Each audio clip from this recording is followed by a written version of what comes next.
پاکستان کے اندر جو criminal justice system ہے اس کے حالات کتنے برے ہیں یا پھر جو ہے تو وہ کتنا کرپٹ یا انکمپیٹنٹ ہے، اس کے اوپر تو ہم جو کرٹکس کارنر کے پلیٹ فارم سے بات کر بھی چکے ہیں۔ بہرحال اس سسٹم کے اندر جو بھی ایک جو پریویلیج کلاس ہے، جو ہماری ایلیٹ کلاس ہے، کس طرح سے وہ اسے اپنے گھر کی باندھی کی طرح کسی بھی طرف اس قانون کو موڑ سکتی ہے یا استعمال کر سکتی ہے، اس کی ایک جیتی جاگتی مثال ہم نے پچھلے دنوں دیکھی ہے اسلام آباد میں G11 کے اندر۔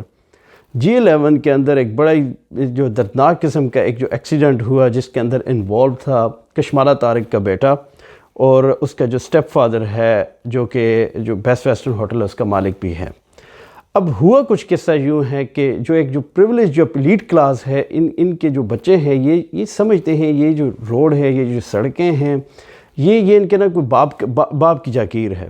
اب وہ بندہ ڈرائیو کر رہا تھا اپنی لیکسس اور پورا ایک جو ہے تو اپنے پروٹوکول کے ساتھ، جب جو ہے سگنل ریڈ تھا، فرسٹ اس نے یہ کیا کہ اس نے سگنل کو توڑا، پھر اس کی گاڑی کی اتنی سپیڈ تھی، آپ اس بات سے اندازہ لگا لیں کہ بالکل جب وہ سگنل توڑ کے آگے کیا تو جو گاڑی اپنی سائڈ سے جا رہی تھی اس کو جا کے اس نے ٹکر ماری مہران کار کو۔ اس کے اندر 5 بندے سوار تھے اور جو ایکسیڈنٹ تھا یہ سپیڈ اتنی زیادہ تھی کہ 4 بندے ادھر ہی موقع کے اوپر ہی دم توڑ گئے، ان کو مطلب ہسپتال تک بھی لے جانے کی نوبت نہیں آئی۔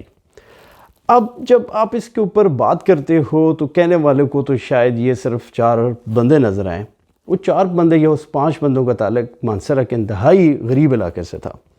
اب وہ بیچارے جب اپنے گھر سے نکل کے آئے تھے، ان میں سے ایک جو کام کرتا تھا، کچھ تو تھے ہی بیچارے ٹین ایج تھے، اسٹوڈنٹ تھے، ایک بیچارہ کام کرتا تھا as a security guard hospital کے اندر بھی۔ اب وہ وہاں سے آئے تھے اسلام آباد کی طرف اینٹی نارکوٹکس کے ایک ٹیسٹ دینے کے لیے، ایک خواب لے کر آئے مانسہرہ چھوٹے علاقے سے۔ خواب یہ تھا کہ جی کہیں جاب ہماری لگ جائے، کچھ ہم اپنے گھر والوں کا جو ہے تو بوجھ بٹا سکیں، لیکن انہیں اس بات کا اندازہ نہیں تھا کہ جو لوگ بستے ہیں یا جو انسان ہے یا جو انسانیت ہے وہ صرف اسلام آباد کے اندر اور اس کی ایلیٹ کلاس کے اندر ہے، اور اس ایلیٹ کلاس کے لیے ایک مانسہرہ جیسے چھوٹے علاقے سے جو بندہ آتا ہے اس کی حیثیت کوئی بھی جو ہے تو کیڑے مکوڑے سے زیادہ کی نہیں ہے۔ بس ٹھیک ہے، زندہ تھے، آئے تھے، گھوم پھر رہے تھے، مر گئے تو مر گئے۔ مطلب اب کہنے کو تو یہ تھا کہ 4 بندوں کی ڈیتھ ہو گئی اسلام آباد کے اندر، بٹ میں جب اس کو دیکھتا ہوں تو میرے خیال میں یہ ایک پورے 4 خاندانوں کی ڈیتھ ہے، ان سے ریلیٹڈ ان کے بہن، بھائی، ماں باپ، اور ایک پورا جو خاندان ہے اس ٹرومے سے ساری زندگی اس کے ساتھ وہ رہے گا۔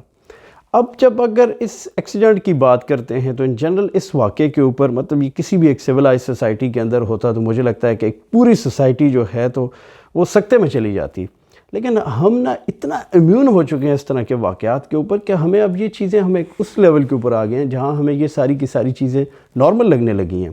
ہمیں لگتا ہے ٹھیک ہے یار، ہر جگہ یہ واقعات ہوتے ہیں، لوگ مر جاتے ہیں، سگنل بھی ٹوٹتے ہیں، اس میں ایسا کیا ہے؟ اور اس کی ریزن یہی ہے کہ ہم نے بالکل ایک ہم نے اپنے اوپر ایک اس طرح کا ہول بس چڑھا دیا ہے کہ نہ ہم چیزوں کو دیکھنا چاہتے ہیں، نہ چیزوں کو سننا چاہتے ہیں، نہ ہی ان کو اپنے مائنڈ کے اندر پروسیس کرنا چاہتے ہیں۔ 3-4 پہلوؤں سے میں اس چیز کو دیکھ رہا تھا جس سے مجھے ڈس اپوائنٹمنٹ ہوئی ہے۔ پہلی چیز اگر میں بات کروں تو جسٹس سسٹم سے، مطلب اس بات سے آپ اندازہ لگا لیں کہ ہمارا جسٹس سسٹم کس طرح سے اور کتنا کرپٹ ہے اور کس طرح سے اپنی ڈائریکشن میں موڑا جا سکتا ہے۔ میں FIR دیکھ رہا تھا جو کاٹی گئی ہے، FIR اس 5ویں بندے کی مد میں کاٹی گئی ہے جو اس ایکسیڈنٹ کے دوران زخمی تھا۔ اب اس کے اندر اتنی ویک قسم کے کلاز ڈالے گئے ہیں۔ پہلے تو FIR وہ کٹی ہی کس کے خلاف ہے؟ وہ کٹی ہے انہوں نے اپنے ڈرائیور کے خلاف۔ کشمالہ طارق نے یہ کہا ہے کہ میرا بیٹا تو اس گاڑی میں تھا ہی نہیں، وہ تو پچھلی گاڑی میں تھا، یہ تو ہماری غلطی کی ہے ہمارے ڈرائیور نے۔ اب انہوں نے FIR میں جسٹ صرف ڈرائیور کا نام ڈالا ہے، اور اس کے باوجود FIR میں انہوں نے یہ لکھا ہے کہ جو 5واں بندہ بچا ہے وہ یہ کہتا ہے کہ میں جب گاڑی سے باہر آیا تو مجھے یہ آوازیں گھر سے آ رہی تھی کہ گاڑی کشمالہ طارق کا بیٹا سنا رہا تھا۔ اور یہ اتنی ایک ویک بیس ہے اس کیس کی کہ دنیا کی کوئی بھی عدالت آ جائے، آپ کی پروسیکیوشن یا آپ کا جج کبھی بھی سزا نہیں دے سکتے۔ ایک بندہ جو ٹراما سے نکلا وہ یہ کہتا ہے میں نے سنا ہے ارد گرد لوگ یہ بات کر رہے تھے۔ اور اس کے بعد اگر آپ یہ دیکھیں بھی کہ کتنا پریویلیج لوگ کس طرح چیز کو استعمال کر سکتے ہیں، انہوں نے پہلے FIR کٹوائی اپنے صرف ڈرائیور کے خلاف، پھر ڈرائیور کو انہوں نے خود ہی تھانے میں چھوڑ کر آگے بات آگے گئی کر دی۔ اب اس کے ایک سمپل سا پروسیس ہمیں کلیئرلی نظر آ رہا ہے کہ 5-6 مہینے ٹھیک ہے ڈرائیور ایک رہے گا، عدالت کے اندر بھی ساری چیز بھی ہوگی، اس کے بعد کون آئے گا یار؟ ان غریبوں کا اللہ کے سوا کون تھا؟ کوئی بھی نہیں ہے۔ کون وہاں سے مانسہرہ سے آئے گا ادھر آ کے کیس لڑے گا، ادھر وکیلوں کی فیس کون دے گا. آخر کار یہ چیز یہی ہوگی جس طرح پاکستان کے سسٹم میں ہوتا ہے، کچھ دیے دے کے کچھ ان کو پیسے دے دلا کے بیچارے غریب لوگوں کو بس ان کو چپ کرا دیا جائے گا، اور ایلیٹ اسی طرح دندناتے پھرتے رہیں گے. ان کے بچوں کو ایک پوری پریویلیج ہے جس کو یہ جہاں چاہیں پکڑ کے مار دیں. کوئی بھی ان کو پکڑ دکڑ نہیں ہے، کوئی بھی ان کو پوچھنے والا نہیں ہے. یہ تو ایک ان جنرل سسٹم سے آ گئی. سسٹم تو چلو ہے ہی ہے، کرپٹ ہے. سیکنڈ مجھے آ گئی جو ہمارے لوکل ریپریزنٹیٹیو ہیں. مطلب اس وقت مانسرہ سے اگر میں بات کروں تو جس لیول کا یہ واقعہ تھا، جس طرح کی اس کو کنڈیم کرنا چاہیے تھا، ہمارا ایم پی اے بابر سلیم سواتی، ہمارا ایم این اے صالح خان، ایک ہمارے سینیٹر صاحب اعظم خان سواتی، مطلب یہ اتنے بشرم لوگ ہیں نا کہ ایک کنڈیم بھی انہوں نے نہیں کیا. ان کی میں اگر یہ دیکھتا ہوں، ان کی ٹوٹل پالیٹکس یہ ہے، مانسرہ والوں سے ووٹ پکڑو، پاور پوزیشن میں آؤ، ٹھیکے پکڑو، اگر ٹھیکے نہیں ملتے ان ٹھیکوں کے اوپر کمیشن پکڑو اور بس مال بناؤ.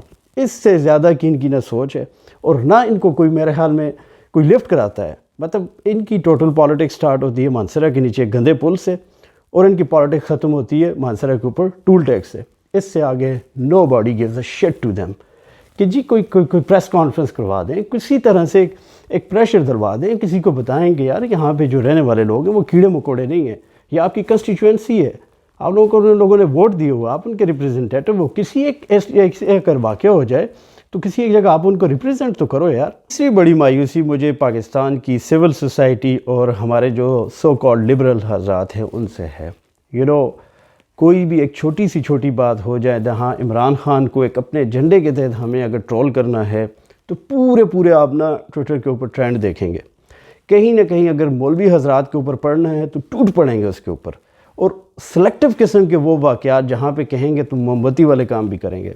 لیکن جسٹ بیکاز ایک خبر جس میں ایک چھوٹے علاقے سے لوگ آئے ہیں اور ان کی کوئی سچ جو ہے نا جو پولیٹیکل سٹینڈنگ نہیں ہے اس واقعے کی، اس کے اوپر کچھ بھی نہیں کرنا. مطلب جس واقعے کو ہم ایک خاص ایجنڈے کے زید مل کر سکتے ہیں اس کے اوپر ہم بات بھی کریں گے، ٹویٹ بھی کریں گے، اور پورے ٹویٹر ٹرینڈ کے تحت اس کے اوپر ایک پوری گورنمنٹ کو پریشرائز کریں گے، سسٹم کو پریشرائز کریں گے. بٹ جہاں ہماری ایک جو ہے تو دل نہیں کرتا، یا جہاں ہمیں لگتا ہے کہ یار اس ایک پورے ٹرینڈ سے کوئی ہمارے بگر پکچر میں کوئی ہمیں ایڈوانٹیج بھی نہیں ملنے والا، اس کے اوپر کوئی بھی بات نہیں ہے. یہ مطلب ایک چھوٹے علاقے سے جو آنے والا بندہ ہے اس کی جان کی اتنی وقت بھی نہیں ہے کہ کم از کم ان بیچاروں کے اوپر ایک 24 گھنٹے کے لیے پاکستان میں کوئی ٹرینڈ ہی چل جاتا. اس ٹرینڈ کے تحت کہ جو ظلم کرنے والے ہیں ان کو کٹہرے میں لایا جائے، یا کچھ کہ ریاست کو ان کو انصاف دیا جائے. لیکن نہیں. بہرحال اس واقعے کے اوپر میں اگر اپنا ذاتی ایکسپیرینس بتاؤں تو میرا دل بہت زیادہ خفا ہے، بہت زیادہ اداس ہے، اور میری ایک جو ہمدردی بھی ہے تمام ان فیملیز کے ساتھ جنہوں نے اپنے پیارے بچے کھوئے ہیں اس سارے واقعات میں، اور ایک دعا بھی ہے. بہرحال what I can say is کہ اس سسٹم سے نہ کوئی انصاف کی امید ہے، تو آپ سب لوگوں کے لیے جو ہے تو اللہ ہی سے انصاف کی امید کی جا سکتی ہے. I hope you got the point here. Thank you very much for watching.